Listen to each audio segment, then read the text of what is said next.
Hey, Dusty. Dusty. It's video time. We're stupid.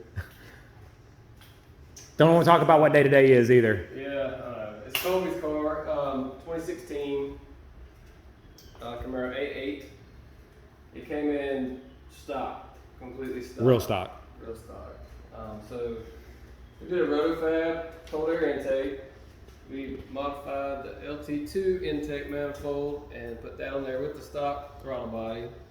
No porting on this yet. No porting on this intake. Okay. And we did Kooks inch and 7/8 long tubes with the high flow cats.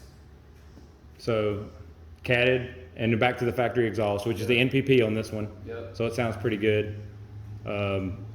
Really basic combo. A85 would be good for him next. I think he'd pick up. Yeah, for sure. I think he'd pick up probably, what, 25, 30? We usually see these LT cars really It love. sounds like 5%. And like we said before, we think it's because one of the reasons is, of course, the cooling with the direct injector that's right in the cylinder. And the second reason is you're putting more volume of fuel inside the chamber, so you're Bigger increasing fire, your yeah. compression Yeah, a yeah. bit, Okay. with the fuel displacement. So these direct injector cars definitely benefit more than an NA LS, or for sure. port injected car. Yeah, the LT stuff picks up good from E85. So if I were him, I'd do a sensor, retune, and on an LT car being all motor, we'd be able to make the stock fuel system will support that no problem. Yep, for sure. So yeah, we can talk about these numbers. They're They're pretty good. Pretty impressive. It came in just on a baseline pull. All these pulls were in 5th gear. 6th gear is a little fast for the dyno. We don't like running. And this is the best initial.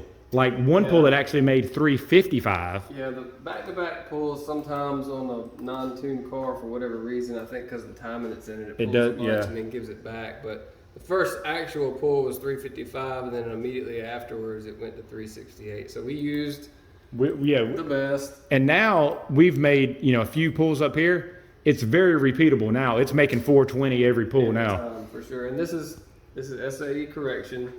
So, your standard numbers are going to add 2% to this, but it came in at 368, and then of course the peak number is right around 52 or so. Yep. And in spots we're 60 better. Yeah. Up top with this intake and headers and cold air. So. Yeah, picked up over 50 peak to peak, Yep. 54, and then 46 foot-pounds peak to peak. But like you said, especially in here, the LT2 intakes seem to have a lot of torque in that 400 to 4500 range. Yeah, it's got a little wave, and we've seen that on a bunch of different graphs with the LT2. Yeah. I think maybe it's just something with the tuning, with the port tuning. I would be interested to see if we ported an LT2 intake. Yeah. Would it go away? But that's where they say the main gain is there. What is the horsepower difference there just to see at 4500? I bet that's big. I bet it is pretty big. I didn't even think about that. Yeah, so 386 to 434. Yeah. So another 34, 44. Yeah, it's a pretty consistent 50 or 60, 50 to 60 everywhere. That's your torque number. Your horsepower is 331, so it's 100. Oh. Our math is wrong. I'm 52. sorry. Yeah, 52. We're good. Yeah. And a lot of torque too, though. We're stupid. Yeah. It's Saturday, The right? torque number's at the top, and then Yeah, 386 yeah. and 434. Yeah, So. it's Saturday, guys.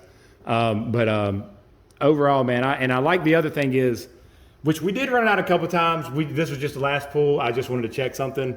But you can see here, the stock intake or stock setup is already dropping pretty drastically when I let off. Even here at 6,200, I've got it shifting at 64. So I should have pulled it out this time, but We can show a previous run that went a little farther that had some heat in it, yep. but you can see it carries it. Yeah, it's not trying to drop off. This has already got a very good, very steady drop where the LT2 intake, there you go. I mean, you can see it's going all over the... And you can see it's 18, 19, 20. 422 was not a completely cooled down run. No, either, so. I tried that at the end just to try something, which worked off, and we'll send it out like that. But he's going to be a world of difference. And of course, A8 trans tuning is a big deal on these. These transmissions shift good, but you do a little bit of tuning, they'll really bang them off. This thing was soft from the factory. I mean, even in manual shift, you shift and it's on the dyno. The first when I did the baselines on it, it's just like yeah. Falls into the next now gear. they get on in gear. So Yep. like you said, if you're shifting that many times in the eighth or the quarter, Makes a big difference. yeah, picking up time between shifts adds up big time at the end. So maybe we can get him back for E85 just to see what E85 will do. But I think We've got another one that I think you've seen on a previous video. Which right? The E8 that we did E85 on. oh yeah, that is the one. Yep. It made about 415 Mm-hmm. and ended up at 440. And it, yeah, and it had a straight drive. Yeah, straight drive. He had an intake E85. So that shows the difference between E85 on his LT cars. They really seem to just bring them alive for some And reason. like you said, that was a manual transmission car. So this car, that LT2 picked it up. Yeah. For what we've seen. Oh yeah, for sure. And you still have the stock exhaust and catalytic converters in here. So, you know, that says something as well. So no, it's a great combo. We've got to now getting back to the LS side. We're going to have to try to get another car in here now. The one we were talking about previously, it should do some big numbers as well. So that'll be next coming up. Supercharged Corvette Z06. Yep. And then a supercharged LSA car. Yep, working on that now. Yep. So anyways, thanks again, guys. We'll get this one out tonight.